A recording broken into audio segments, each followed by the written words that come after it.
WNST, Towson, Baltimore, and Baltimore Positive. We are positively into the real fake football season now. We took the Maryland Crab Cake Tour out on the road. We're doing 31 crab cakes in 31 days, 31 breweries. I did a little audible and went down to Full Tilt on Thursday night. Caught the Ravens preseason action with some real Oriole fans hanging out, watching the Orioles and the Red Sox. Lucas was doing a double duty. Trying to watch the Oriole game, I guess, in the press box of the Ravens game. Twitter hates Ravens preseason, huh? Especially when the Orioles are in pennant race mode, I should say. We learned this a decade ago for whatever reason, and I guess I can understand it to some extent, but there seems to be like a crossover of Orioles fans that resent when the Ravens march on their territory when they're playing well, and vice versa. Ravens fans who don't seem to like it when people were still paying attention to the Orioles. But to me, there's plenty of excitement for both. Certainly a preseason game. I can understand people who aren't quite as into the NFL. The Ravens sat out 32 players on Thursday night, including all but 3 of their projected starters, and one of those was Adafe Owe, who played one play. So who are the 3 that played? Hamilton played, right? You said 3. He's technically not a starter yet. He's just not. Chuck Clark and Marcus Williams are their starters right now. But it was Michael Pierce who did play a little bit. I'm guessing that was a little conditioning related, maybe a little bit of the fact that Pierce hasn't played a whole lot the last couple of years. Keep in mind, he was someone who sat out during the first pandemic year. And last year got hurt with Minnesota. And the other starter is a guy who's not a firmly entrenched starter, Ben Powers, who has kind of been leading the way at left guard, but he actually moved around a little bit. He played some right guard because Zeitler sat out, played some center. They gave a lot of run to Tyree Phillips and Ben Cleveland, but it's been Powers who's been in the lead to this point. So, it's been, it was those 3 guys. Certainly Hamilton and some others that we're going to see. Isaiah Likely is not going to be a starter per se, but he showed up again. So, he's someone who's going to feature pretty prominently in their 2 tight sets. It's a great name too, by the way, Isaiah Likely. I'm just trying to figure out numbers, dude. I'm trying to figure out who's wearing what. And as my wife says, when, wide receivers are wearing 13 on the sidelines and we're like, all the guessing of what, a number would represent, whether it's a defensive back or whether it's a running back or whether it's a lineman, defensive, that's all over with, right? So, and this is all new, post-pandemic, sort of just trying to get through these preseason. You've been out there running around in Owings Mills with a roster. Most of us bust out the roster right around 7:28 on Thursday night and say, who's that guy? Who's and we're watching guys flop around. Special teams, forget about it. I'm trying to figure out, other than Justin Tucker pushing the football together, I'm trying to figure out who these guys are. But it's a fire drill, isn't it? It's really, and it's as sloppy as it looks, even on the first series. Yeah, and I would say to the Ravens' credit, they look less sloppy in these games, and hell, they've won 21 in a row, right? The big streak, which we talk about every summer and hasn't really meant a whole lot when it comes to the regular season or the postseason. But it can be choppy. There's no question about that. But to the Ravens' credit, they go out and they played for a first preseason game that was a backup laden kind of game. They did a nice job. Again, I don't know if there are a ton of takeaways from here other than we mentioned Isaiah Likely. Good to see Kyle Hamilton get his feet wet. Some other young players showed up. One guy that I've talked about a little bit in passing, but caught a jump ball in the end zone for a touchdown. Shamar Bridges, a 6'4" undrafted rookie, who, by the way, I found this out after the postgame. So Shamar Bridges is from Fort Valley State. This is not a guy who showed up on draft rankings and all of that. I think, maybe you'd see him in some of the really deep draft rankings. This wasn't a top 30 receiver or anything like that. But come to find out, his stepfather, and I doubt you'll remember this name, but his stepfather was actually with the 2001 Ravens in the preseason, was a wide receiver for them, and his name was Damian Swain. I remember Damian Swain. Okay. Yeah. He didn't make the team or anything like that, but kind of cool to think. And he was at the game last night, and Shamar Bridges, who again, of the rookie free agent wide receivers, he's the one to me that's flashed the most. He's the one that I've mentioned, at least a couple times over the course of this summer. Doesn't mean I think he's going to definitely make the team, but I think he's in the conversation. And he did that, helped his case on Thursday night with what he did. But kind of cool to hear him talk in those terms of his stepfather going through what he's going through right now, 21 years ago, in terms of going through an NFL training camp, doing it in Baltimore, although obviously his stepfather was at McDaniel in Westminster all those years ago. But kind of cool to hear him talk about that experience a little bit. And really that's where, as jaded as I am about preseason football, and we call it fake football, and we know it's not a great product. I mean, let's call a spade a spade.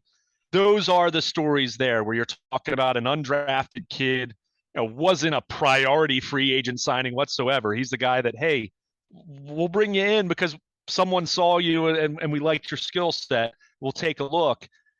Thursday night was either the start of his springboard to getting an NFL job, or it'll go down as one of the great nights. Well, Luke, I would say this. The preseason football games, when I think of actually watching Hard Knocks, the first 6 or 7 seasons of it, 8 seasons of it, that's what all of this was taking some hard knock kid that, even in the Ravens hard knock, they had a linebacker from North Carolina that had no chance to make the team, and they followed him around. He was a good athlete, but trying to find these not gems, not Kyle Hamilton. It's hard enough for those guys, right? But when it comes to these other guys, the guys that aren't good, the Damian Swains, pretty much. I mean, that's really what the preseason's all about, where you have some of these. Clearly, you're excited about the draft picks. You're excited about the Kyle Hamiltons, the Tyler Linderbaums, if they're out on the field. You're excited to see those guys that really have a chance to be big-time contributors. But it is still something to be said about some of these undrafted rookies. And we know, Jameel McClain's someone that you and I have, keep in touch with to this day. Will Demp's got a job. I remember that this time of year. Yeah. Go down the list. The Ravens better than anyone knows that you can find guys like this. So, whether Shamar Bridges ends up being that guy or whether it's another one of these undrafted rookie receivers, we'll see. Keep in mind, one preseason game is still a snapshot. It's part of the evaluation process. Bridges would be the first to tell you he needs to be more consistent during practice, but he has flashed, and it's fun to see those moments, whether it's an isolated moment. We remember the defensive lineman years ago, was it Nate Bowling, who was, a complete, preseason stud, right? You mentioned Bobby Rainey, who did play in the NFL for a few years. But sometimes it's just that guy that shows up and is talked about for a couple days, and then you never hear from him again. But that guy has a great story for his kids and his grandkids one day. So a touchdown pass in the NFL. Exactly. Caught a touchdown pass from the Ravens' backup quarterback, Tyler Huntley. So, that's pretty cool. Right. And again, let's talk about Huntley for just a minute too, because he played a lot, right? And I started to get nervous for him. I'm watching him run. I'm like, don't kill our backup quarterback. We can't have that happen, But there is a part of this where all of it's sort of rubbish, until Lamar gets in, until we see what we see. You're out there seeing it in 7-on-7. I was up in Latrobe the other day watching the Steelers try to run some starters and do that. But what do you think we're going to see the next 10 days here? This is a totally different kind of preseason with 3 games instead of 4. The pandemic's over now. They're not getting together with the Seahawks and practicing or doing anything like that. At what point do they turn the gas on, if at all, or are they going to go Rams route? We're not even going to see Lamar. I tend to think, and John Harbaugh hasn't confirmed this, talking to some other people in the organization, I think it's still up in the air. I think we'll see more starters, a few more starters than what we saw on Thursday night. But are we going to see Lamar Jackson? Are we going to see Mark Andrews? Or are we going to see the best of the best, Marlon Humphrey? Those types of guys. I'm skeptical. I just think you saw what happened last year. We've talked about that Rams example. I think certainly some starters you're going to want to get some work. I think look at someone like Nick Boyle, who sat out on Thursday night. He's a starter, or a guy who's going to play a lot, even if he's not officially a starter. But he hasn't played a lot of football the last couple of years. So, when you consider the injury and he only played in 5 games last year, he's already said he wants to play in the preseason a little bit. Some veteran players do actually want to play in the preseason a little bit. So, I think you'll see it ramp up a little bit in that regard. I think what'll be most interesting for me is as we've gotten past this first preseason game, now to me, you start to look for, okay, when's Ronnie Stanley going to start practicing? We know J.K. Dobbins hit the practice field this past week. Still a very slow ramp up for him. He's not ready yet, but he's in that process, and you still have roughly a month to go until they play the Jets week 1. So, where is Stanley in that process? Where is Marcus Peters in that process? Tyus Bowser spoke briefly after the game in the locker room, and he's doing well. I've heard that they're very optimistic on him, considering his timetable is much shorter, but I don't think that means he's going to play in the preseason. Don't know definitely that he's going to be ready week 1, or if he is ready week 1, what's that going to look like? Is it more of a pitch count? So, you're still waiting on those PUP guys. We know now with Linderbaum with the foot and some other, James Prochet now going to miss a couple weeks with some kind of soft tissue injury, as John Harbaugh puts it. So, you're waiting on some of these injured guys, to get back. I think as it relates to what happens now with the Arizona game, keep in mind, they go from a Thursday game to a Sunday game. So they have a 9-10 day period here. They are going to go out to Arizona a couple of days early, but no joint practices. I thought they might, because this is the longest preseason trip they've ever made. So lots of teams would use that kind of timing to have a couple joint practices, but sounds like they're more so just we'll get some work in, but it'll be on their own. So, I think we'll see a few more starters against the Cardinals, but as it relates to ramping this thing up in the way that we used to think about this, where you used to think of the third preseason game as being really, really important, and you don't even have the fourth preseason game anymore. I think it's just really difficult to make heads or tails as far as what they're going to do exactly, because there's no gentleman's agreement the way there used to be, right? The third game was the gentleman's agreement for everybody, right? Right. I mean, some teams. We'll see it over this weekend. I mean, some teams are playing their starters a little bit for the first preseason game. So, it really, I think so much of it ends up boiling down to some recency bias as far as what's happened with your team, or confirmation bias, or you look at the Rams, you look at some other examples of teams that do play their starters, and I think you just try to make the best decision you can. And I think one thing that's interesting, and I asked John Harbaugh about this after the game, just not as it related to not playing starters in the preseason, but just the slow ramp up that they've done, a little bit slower than normal over these first 2 weeks of training camp. I wanted to ask John if there was a little more curiosity to see how guys would respond to live tackling, because they really haven't done any. It's really gotten to the point where I think they've gone over the first 2 weeks of practice. Maybe there had been a couple reps of young guys that did live tackling to the ground. That's it. The rest of it's hit and thud, hit and release. So it really, it does make for an interesting dynamic where you want guys to be ready to tackle, right? But you want it to be where they're not putting themselves at risk. However, if that first experience for a lot of those guys is week 1 against the Jets, what does that mean, for the first, let's say, 2 or 3 games of the season? So, these are the things a head coach is trying to weigh, and they're trying to do studies, and they talk around the league, they talk with their peers, they try to figure out what's best.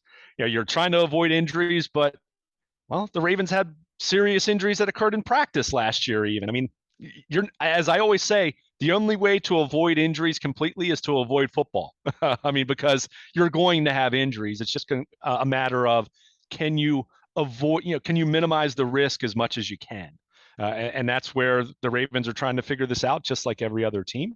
Oh, yeah, trying to get ready in a season where they have high expectations. So, for a long answer to your question, these next couple games, we'll see more starters, but I'm still not convinced we're going to see Lamar. We're going to see Marlon Humphrey. We're going to see Mark Andrews. And the reality is, you're talking about guys who've been to Pro Bowls and guys who've been all pro talents. So do you really need to see them in the preseason?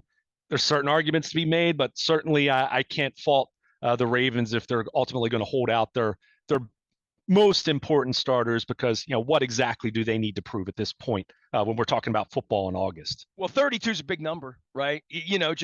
Going into it, it's just a big number. And you say, okay, last year, Ronnie Stanley didn't play in the preseason, right? And you take him out to Las Vegas, and 5 minutes into the game, he's not right. I mean, so there's when I hear that Dobbins isn't right after he's been mouthing off and he's perfect and he's good, and then the coach is like he's tired, and I'm like, they got to go play real football games in 4 weeks. Like, that if you're not right on August 12th from something that was from last year, whether it's Peters, Humphrey, we can go through the whole list.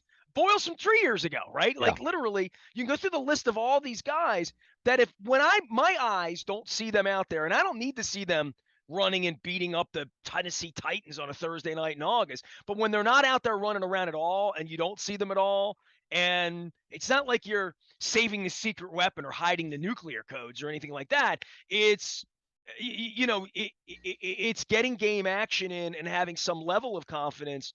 Because where's the level of confidence for anyone right now that Ronnie Stanley's going to play football this year and play it at a high level? I mean, like that's a huge if that affects everything on the offensive line. We're not going to see that solved in Arizona or against the Commanders. None of that's going to get solved. It's going to get solved when he goes out there and in the fourth quarter of the first game, he's kicking ass and he's earning his money, and you're like, oh, he's back.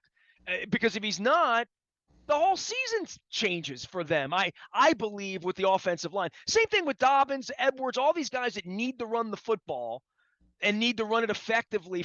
I'm convinced Lamar's fine. I'm convinced Lamar's, going to be fine until he runs the ball 21 times in an overtime game again in November. And that's always going to be a concern for me, that we have a quarterback that runs into linebackers and seeks contact. I don't know if I'd say he seeks contact a ton, though. I don't think you give Lamar nearly enough credit for avoiding contact as effectively as he does, considering how much he is one of one. I think it's I think it's more innate where he and look, all it takes is one. And it's innate. Remind everyone, you get caught. He got hurt for the squirrel. Remind everyone he got by the fox outside. You know what I mean? Well, he was trying to throw the football, so he was trying to throw.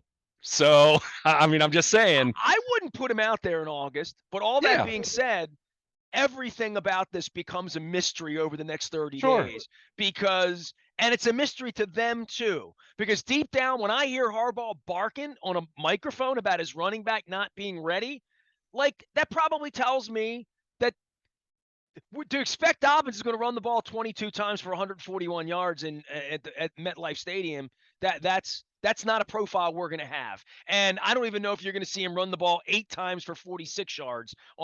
He might not be a factor in that first game in the same way we're not counting on Ajabo. We're not counting on Bowser. I mean, go through the list of guys that aren't going to be ready. I'm convinced Calais Campbell's going to be fine. I'm convinced that Houston, I see him running around with his bucket hat on the side. I'm convinced those guys are fine. I'm more worried about the guys of the 32 that are coming back from missing ingredients of last November and December. Guys that didn't play last year who aren't playing now and aren't tackling anybody and aren't taking on contact, and the coach is still like, that guy's not ready. And that worries me a month out. Yeah, I think that's fair. I mean, one thing that we've talked about this over and over in the midst of so many Lamar Jackson contract extension conversations, one of my big questions has been not that these guys won't come back and play. J.K. Dobbins is practicing. I think he's got a good shot to be on the field for week 1. But what does that look like? Being healthy enough to play is not the same thing as being healthy enough to thrive, or to being healthy enough to be the guy that you were before your injury. So you look at him, all indications I've gotten, Marcus Peters looks good. I think they're slow playing him deliberately. But again, what does that look like when he gets back out on the practice field? What does that look like week 1? And the good thing is, in most of these cases, I think you can have an expectation that guys will be better as the year goes on. I think Dobbins is a great example of that. Of their PUP guys, I mean, Ajabo obviously suffered his injury at his pro day. He's behind. He's going to be more of a middle of the season, best case scenario kind of guy. I mean, I just think that's reality. And the Ravens knew that. That's why he was a second round pick rather than someone taking him in the first round. So you have that. There's very much some question about Gus Edwards. We're not going to see him week one.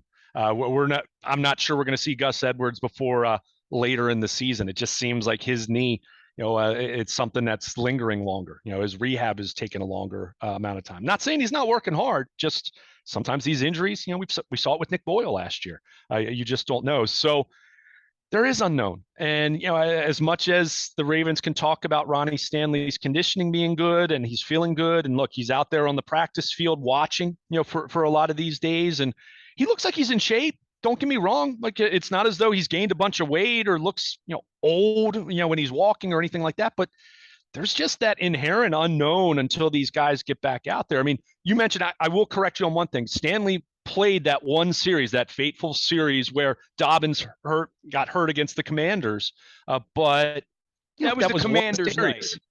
Yeah. I was in Frederick that night, and I passed that restaurant over the weekend, and it's kind of like a dark cloud, because I remember sitting in there at the bar having a crab cake during that game, and Jen and I are watching. We're like, what the hell is happening here? Like, and it was 7:00. Yeah. It was daylight out. It was like the whole deal. So yeah, I do remember that, but I'd forgotten that Stanley went out there and kicked it around for a series. Yeah. And, at the time we kind of said, well, he looked okay. He looked fine. Well, we saw he wasn't fine against the Raiders, right? So, and that's not to be doom and gloom. Some of these guys will come back and they'll play really well. But when you're talking about multiple major injuries to key players, and we're not talking about Marlon Humphrey here with a torn pec. We're not talking about Lamar with the bone bruise in his ankle. Those guys are fine. Those are not the kind of injuries that will linger. We're talking about the ACLs, the Achilles injuries, those types of injuries where, in Stanley's case, an ankle injury that's required multiple surgeries, that's where there is some unknown. And certainly, as you mentioned, their status, their health, their ability to regain their pre-injury form has a massive impact on this football team's trajectory. So I'll say one good thing on the heels of talking about Ronnie Stanley. I thought Jajuan James held up pretty nicely at left guard. I mean, he's only played, or left tackle. He's only played one. He's never been a left tackle in the NFL other than he dabbled there a little bit as a rookie, talking years and years ago now. He's no Orlando Brown. Right, exactly. He'd prefer to play right tackle, but the reality is Morgan Moses is the right tackle, and James, his best path to a roster spot is to be the swing tackle. So I thought he looked solid at left tackle. That was good to see, because whether Stanley's right for week one, whether he needs till week 3, or even if the ankle's right, Ronnie Stanley was always a guy that would miss a game or two. He's not someone who plays all 16 or 17 games. So the reality is you need a swing tackle. James Hurst was their swing tackle for years. James Hurst started a game or two every year at the very least. So, if there's a silver lining to Stanley not being out there right now, it is that Jajuan James is getting, extensive work at left tackle, as opposed to last year where, remember, Alejandro Villanueva spent the summer working at right tackle. That didn't work out well for him. Stanley's done after week 1, and then they had to flip him over to the other side. And Villanueva was at the end of his career, so that didn't work out very well. So at least what they're doing this summer is James is getting plenty of run at left tackle. Stanley will be worked back into practice here at some point here in the near future. And that was the plan all along. They were going to slow play him. They weren't going to have him practice in late July and early August. But you at least have someone that you've been working extensively at left tackle, and someone who I thought held up. I thought he did a nice job on Thursday night. And keep in mind, the Titans played their backups too. So that's why we haven't spent a whole lot of time talking about the details of the game. I mean, I have my depth chart in front of me. I don't know if we can get it to focus, but you can probably see the circled players on there. Those are all the guys that sat out, and you could just see it's virtually all the starters and even some of their key backups. It's everybody that matters, literally. Basically. I mean, there's certainly some guys that matter that played. There's no question about that. And you mentioned, hey, Tyler Huntley had a nice night. We saw he had to play at the end of last year, so your backup quarterback does matter when your starter's not out there. But by and large, this was much more of a developmental practice, glorified scrimmage kind of deal. And I don't say that to be disrespectful to the players out there that played hard.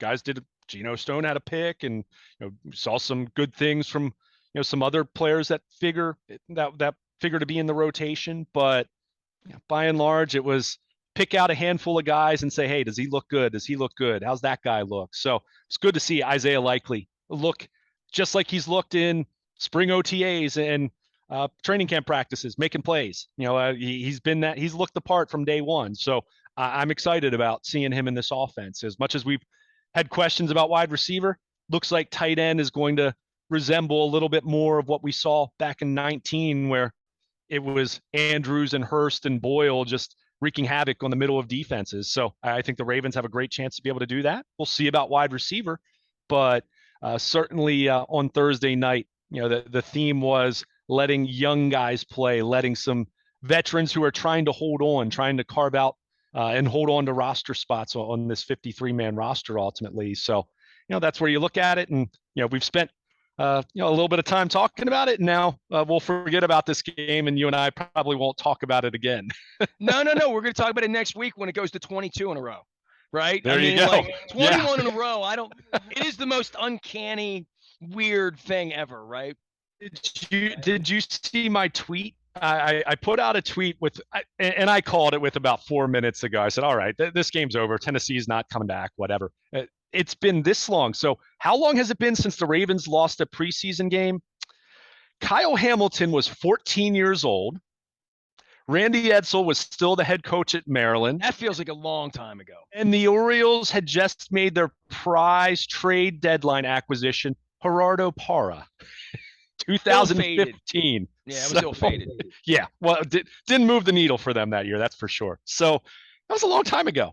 We're talking, this was pre-Joe Flacco ACL injury. That's how long ago it was. It was the end of the 2015 preseason was the last time they lost a preseason game. It doesn't mean anything, and believe me, I'm not trying to celebrate it. I just think it's one of the weirdest streaks in sports. That's about as random as it gets. Think how many variables change year to year for a football team, and especially talking in the summer with a 90-man roster. It's because wild. We make our field goals in the preseason is what it is.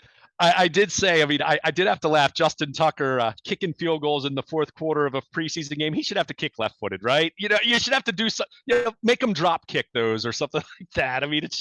It is funny, like seeing the fourth quarter of the first preseason game and the back end of the roster guys are out there. You're not even talking about the backups anymore. You're talking about the guys who, they're hoping they catch on somewhere on a practice squad. Justin Tucker's trotting out there to kick a field goal. I had to chuckle at that. Not criticizing the Ravens, just funny, just because you have the greatest kicker in NFL history partaking in the fourth quarter of a preseason game like that. The $6 million man, as we'll call him. That's right. I should have bought him that lunchbox I found out in Oakland. I had a $6 million man lunchbox, the original one. Yeah, it was pretty. Steve Austin. It was only $14, and you probably could have afforded that. I'm out on the Maryland Crab Cake Tour. Luke is doing all things baseball via television this weekend. The Ravens will get back out on the field. There'll be some cuts. If you're on the WNST tech service, brought to you by Coons Baltimore Ford, you'll get that. Dennis is on respite this week. You'll hear Bruce Posner on Sunday morning and again on Monday morning. But I am around, and we are headed to Salisbury, Ocean City, headed to the Best of Baltimore magazine party next weekend, headed to the Child's Play reunion. I'm texting with Johnny Allen right now.